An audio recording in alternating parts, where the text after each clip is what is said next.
So what was the question again? Oh, why is it called the traffic jam? Well, you know, the reason is, it's because I have two really cool cars.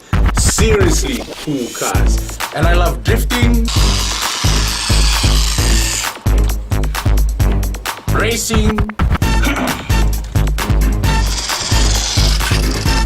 because I am fast and slick, and plus I like to create a bit of traffic jam myself with a whole lot of great music. Bulumnaka, my name is Real, your host and DJ, right here on the Today FM Traffic Jam every weekday from 3 p.m. to 7. Right here on Today FM, today's hit music.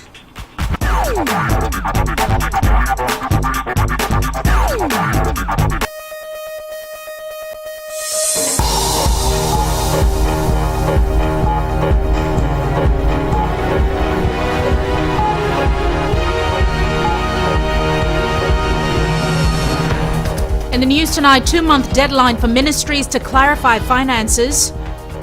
FSC AGM scheduled next month after 4 years. And Health Ministry records 501 dengue cases.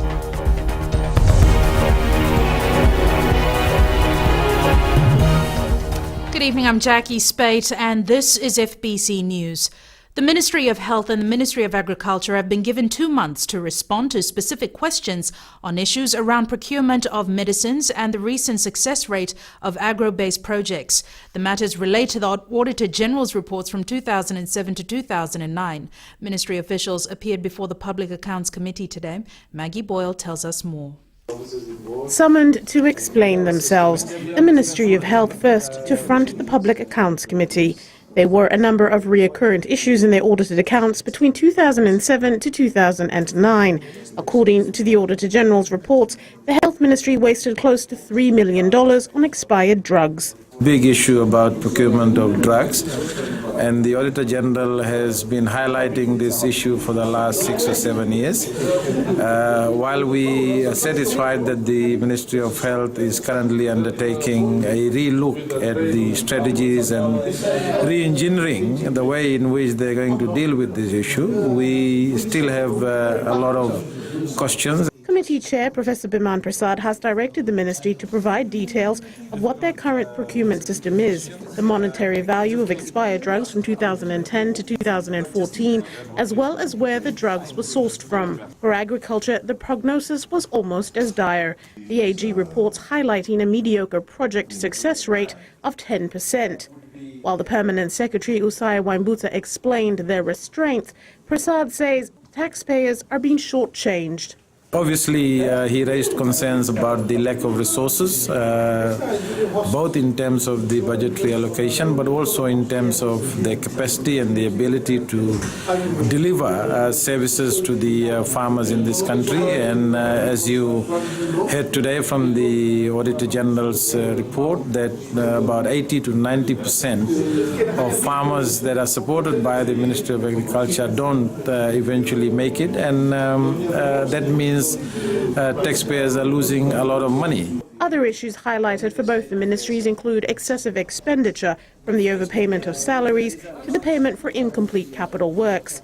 The committee is expected to continue with submissions tomorrow. Maggie Boyle, FBC News. The Fiji Sugar Corporation will disclose its financial standings for the last 3 years at its annual general meeting next month. This will be the first AGM in 4 years. Christopher Chand reports. FSC is busy preparing documents for the annual general meeting, which will be held sometime next month at a venue to be confirmed soon. And in that we will provide the audited reports of 2012, 2013 and 2014. And government's intention is still to take over 100% of all the shares of Fiji Sugar Corporation. In 2010, FSC recorded a loss of $175 million, and in 2011, a loss of $36.5 million. FSC's finances are reported to have improved after that, but the figures are yet to be released. Will be tabled come May and given to the shareholders, because we're still a public company. And obviously government is a majority shareholder in that company, so the government will get a copy of those reports as well. The government has since 2013 showed its intention to take over 100% shares in the company. It currently owns 68% shares in FSC. In my opinion, it's government that's actually put the dollars in to ensure that the industry survives. And it's only proper that they are the people that actually benefits once when the industry is to a level where we will be able to get to come 2017 to 2020. The shares are expected to be sold at the most recent audited value. Data from the Fiji Bureau of Statistics indicate that the value of sugar exports increased by about 22% in 2014. The FSC is continuing to invest in improving milling efficiency and introducing higher yielding varieties of sugarcane to sustain the sugar industry. Christopher Chand, FBC News. A former police officer has been found guilty of 3 counts of bribery by the Suva Magistrates Court. Setoki Taveta was charged by the Fiji Independent Commission Against Corruption. He is alleged to have accepted bribes totaling $1,650 from a tertiary student on different occasions in 2013. Taveta had arrested the student and interviewed him for allegedly receiving a stolen laptop. He then is alleged to have demanded bribes from the student. Taveta will be sentenced later. The Health Ministry has confirmed a total of 501 cases of dengue fever across the country up to last Thursday, and the lab at the Lambasa Hospital is currently confirming 2 to 3 cases daily. Shireen Lata has the details. Lambasa Hospital is being kept busy with most of the dengue fever cases coming in from Maduata province. Dr. Mike Kama of the Ministry of Health says 378 cases have been reported in Maduata alone. It's the highest number from any part of the country. There has been some suspicion of deaths in the Northern Division. We haven't received anything at our headquarters, our administration section in the Health Information Unit on deaths at the moment. So we have not been notified on any cases or any deaths so far. Reports of these cases prompted cleanup campaigns in various centers. The ministry has also introduced guppies in stagnant water at a settlement in Suva. Kama says it's a biological process which helps eradicate dengue-carrying mosquitoes. We have trialed the integrated vector management strategy, and it's just for the ministry to review its benefits or its outcomes, and we'll see how we will apply it to the general population or to the communities around Fiji. So that is yet to come. 47 cases have been recorded in the Central Division, while 56 cases have been recorded in West. The ministry is urging the public to destroy mosquito breeding places like stagnant water in pot plants and tires and use mosquito repellent. Shireen Lata, FBC News. Coming up after the break, Fiji exports sugar to Korea for the very first time.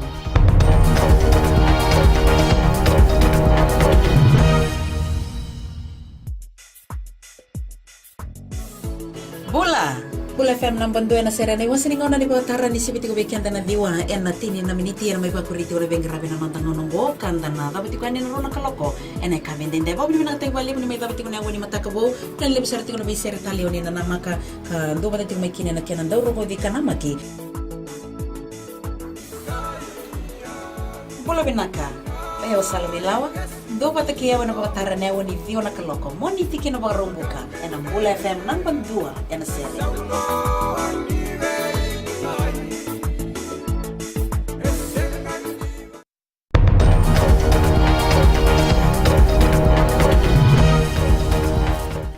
The Fiji Sugar Corporation is exporting a small quantity of its sugar to its newest market in Korea.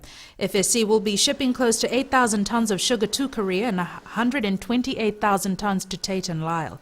The sugar company continues to search for new markets and is currently exploring opportunities in Indonesia, Malaysia and in the Middle East.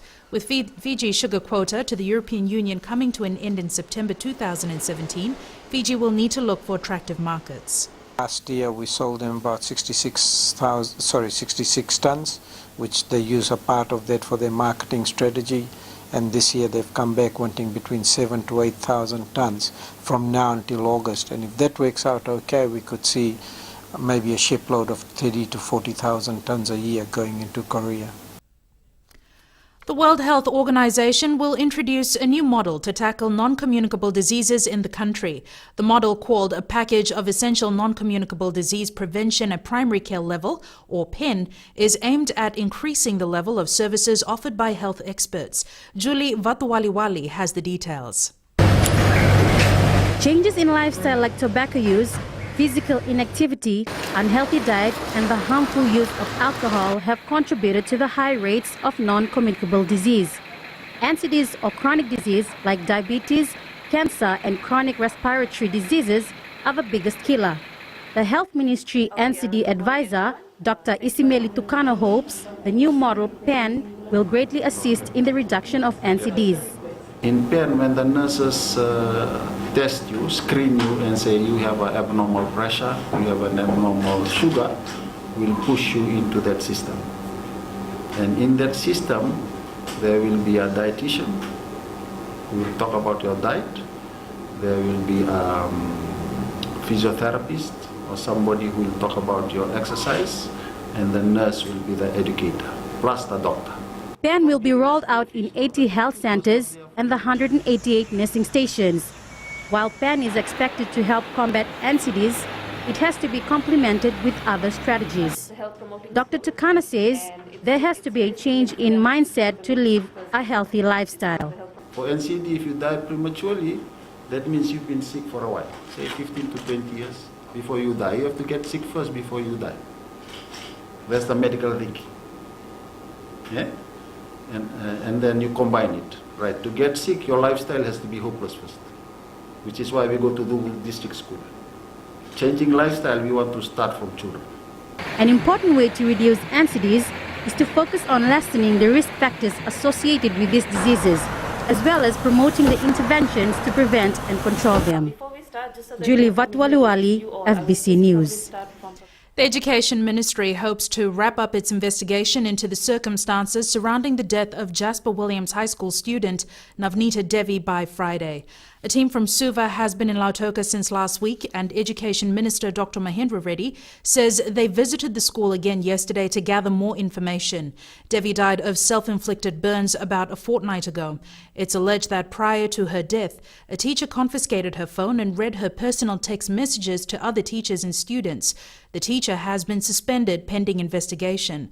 Meanwhile, police say they are finalizing details of the case before an inquest file is handed over to the resident magistrate for consideration. Fijians living in Vanua Level will no longer have to come to Suva to get access to Level 2 certificates in various trades. Prime Minister Vorengem Bainimarama has officially opened the Fiji Technical College Arya Samaj campus in Lambasa, where these students can now be pursued. Ali Kimbia reports.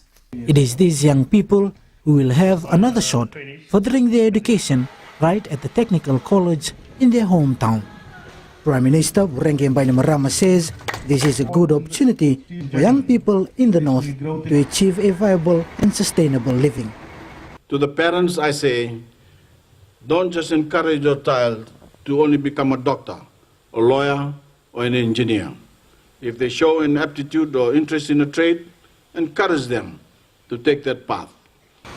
With the government's determination to further enhance the development of the people in the north, Bainimarama says that short courses will also be available for the wider community.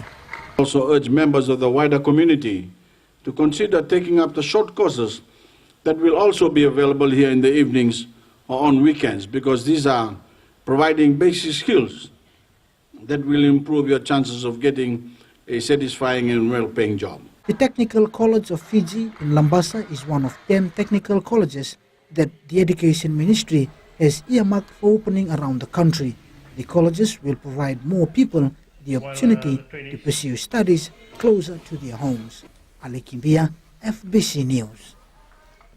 The University of the South Pacific is organising a fundraiser titled Vanuatu the Calling as part of their response to assist those left devastated by the effects of Tropical Cyclone Pam. The Oceania Centre for Arts, Culture and Pacific Studies and the arts community are set to host an entertainment-packed extravaganza on Friday night in Suva.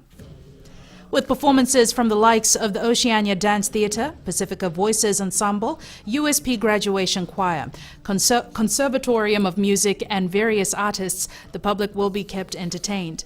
Aerial performances from aerial dance guru Andrea Torres will also be showcased on the night. A fashion auction will also take place on the night. A musical composer Ingelese Ete is encouraging the public to attend the show. It's got to be $10 for a ticket, and also there's a $50 VIP ticket. Now these tickets, they'll be sold at Kahawa Cafe and also at the Oceania Centre and also at Shopaholic. So please come along and support this. We really want to support Vanuatu, so it'll be an amazing, inspiring concert. Vanuatu, the Calling fundraiser will take place on Friday at the USP Lavala campus. And sports is up next. Here's Jamie with the latest. Thank you, Jackie. And while we're on the topic of Vanuatu, coming up in sports, Amical FC dedicated its bid at the OFC Champions League to its home nation, Vanuatu, and 2 schools to make its debut at this year's Coca-Cola Games. We'll have this and more after the break.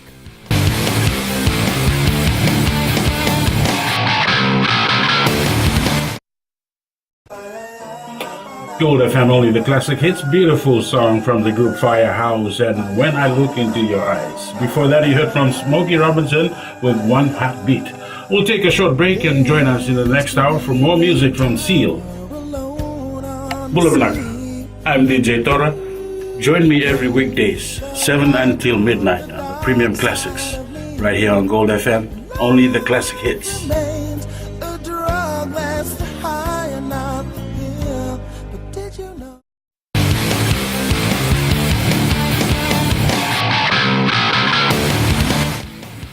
The Amical football team from Vanuatu is dedicating its performance in the Fiji Airways OFC Champions League to those affected by Tropical Cyclone Pam last month. Vanuatu was ravaged by the cyclone, and the footballers are using the tournament as a means to raise the spirits of its people. Josephine Navula reports. There's not been an easy path for the Amical football side as Vanuatu continues to recover from Tropical Cyclone Pam. Most of these players had to put aside football to help with the recovery efforts. We are here for represent the people of Vanuatu that, this tropical cyclone Pam is very difficult, and some players, stay in a very dangerous situation, and now we have to coming up and growing up together. The side, which played in the final last season, wants to go one better in 2015, but understands fully this will not be an easy task. The competition is changing, and now this pool play 3 matches in 1 week. 1 week is not easy for everybody. Facing Western United from the Solomon Islands will see 2 of the most skillful clubs from the region go head-on. Put the focus on the first game and start with maybe a good performance. We will do a good competition. The opening match between Amical and Western United will be held on Saturday at 7 p.m. at the ANZ Stadium in Suva. And for sure, while football will be the major focus, the effects from back home will be on the minds of these players. Josephine Navula, FBC Sports. Meanwhile, another Vanuatu club, Tafea, also had its preparations hampered by the recent cyclone. The team is based in the Tafea province, one of the worst hit by the Category 5 cyclone. The boys are not ready after Cyclone Pam. They're still working at home, and we have 2 weeks no training because the boys are fixed at home, and we have no playing ground to train. They are all damaged by Cyclone Pam, but we already recover slowly. And this time we here, the boys are ready for the tournament. Tafea plays Hekari United from Papua New Guinea in its opening match on Sunday in Suva. 2 schools will participate in the Coca-Cola Games for the first time this year. The new inclusions and preparations underway promise to make the 2015 competition more exciting for athletes and spectators alike. Tsalen Daudakadaka reports. It's great news for the secondary school's athletics fraternity with the inclusion of Ratulalam Balavu Memorial School from Malolo and Nandi Christian Community School in this year's Coca-Cola Games. With registration still being finalized, organizers are yet to determine the number of athletes that will light up the track and field events during the two-day competition. The entries are still coming in. In fact, there are 2 or 3 zones whose entries are yet to arrive. The others have arrived, so I'm not in a position to tell you exactly the number of athletes nor the number of schools that are coming in. Although I know that there are 2 new schools that have appeared. Ticket sales are starting to gain momentum, and spectators are being advised to purchase early to avoid disappointment. The tickets can be purchased from the Fiji Secondary School's office opposite the Peninsula Hotel in Suva, and also at the Fiji Sports Council. I believe the tickets are on sale at $30 a package deal for day 1 and day 2 for the grandstand, and in the embankment it's $12 per day. The Fiji Sports Council believes the synthetic track at the ANZ Stadium will be more than ready to accommodate the hundreds of athletes at the Games. Now that we have gone past 2 years, the track now is quite matured, meaning that in the first 2 years it's already a new track, synthetic track. So by now it should give the athletes a more stable running track. Organizers are anticipating another successful competition when the Coke Games begins at the end of the month. Tsalendo Kavak, FBC Sports. Meanwhile, the Coke Games Torch Relay has arrived for the final stretch in Suva. The 10th anniversary of the Torch Relay has so far covered over 100 schools from Rambi, Ovalau, Vanua Levu to Nandarivatu and the Western Division as well. Today the relay covered 6 schools in Suva. The first was Suva Grammar. As we come into the Suva leg of the relay, we are into the last day as we bring back the flame to the Coca-Cola factory. And as today we start off here at Suva Grammar, and then our next school is Cathedral Secondary before we will take the flame and take it back to the Coca-Cola factory, the home of the sponsors of the relay and the games. The Coca-Cola Games will be held on April 24th and 25th in Suva, and you can catch live coverage on FBC TV. The Sunny West Bowling Carnival has received over $50,000 worth of sponsorship for this year's event. Tournament organizer Rick Ayers says companies such as Fiji Airways, the Tano Group and Smugglers Cove, to name a few, have climbed on board to sponsor the competition. He adds international teams have also confirmed their participation. We've got over 60 bowlers from overseas participating. So this event, the Sunny West, will not only promote the sport, but the country as a whole. The 2015 Sunny West Bowling Carnival will be held from the 22nd to the 28th of next month at the Nandi Sports Club. That was your sports for this evening. It's back to Jackie now with business.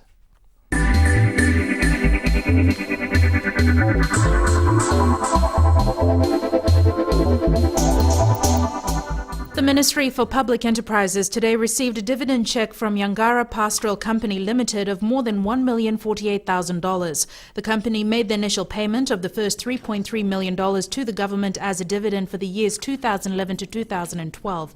Today's check was the remainder.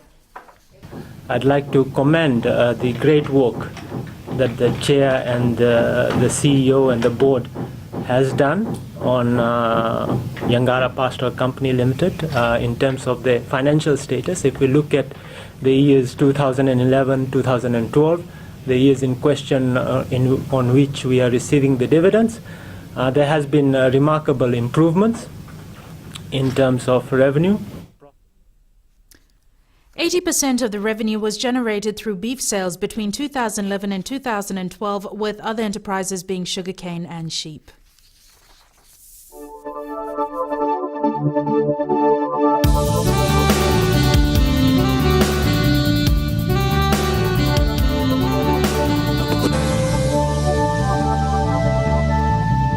The group experienced generally fine weather apart from isolated afternoon showers being experienced over the eastern parts of the group. Nandi, Lautoka and Lambasa recorded the highest temperature at 32, while Savu had the lowest at 29. Fine apart from brief showers over the interior and eastern parts of the larger islands, elsewhere fine apart from isolated afternoon or evening showers. Fine apart from brief showers over the interior and eastern parts of the larger islands is our further outlook. And recapping the main points. The Health and Agriculture Ministry have been given 2 months to clarify their finances. The Fiji Sugar Corporation will hold its annual general meeting next month after 4 years, and the Health Ministry has confirmed a total of 501 cases of dengue fever up until last Thursday. This week, we're asking in our poll segment, Do you think Fiji can win this year's Rugby Sevens World Series? Visit our FBC website to take part, www.fbc.com.fj. Remember, you can send us newsworthy pictures and videos on email citizenseyes@fbc.com.fj or share it with us via Facebook page FBC News. And if you're on Twitter, follow and tweet us your news tips at FBC_news or simply hashtag FBC News. You can also find us on YouTube, FBCtv 2011. And that's our bulletin today. Join the team again at the same time tomorrow. Till then, ni mo demanda.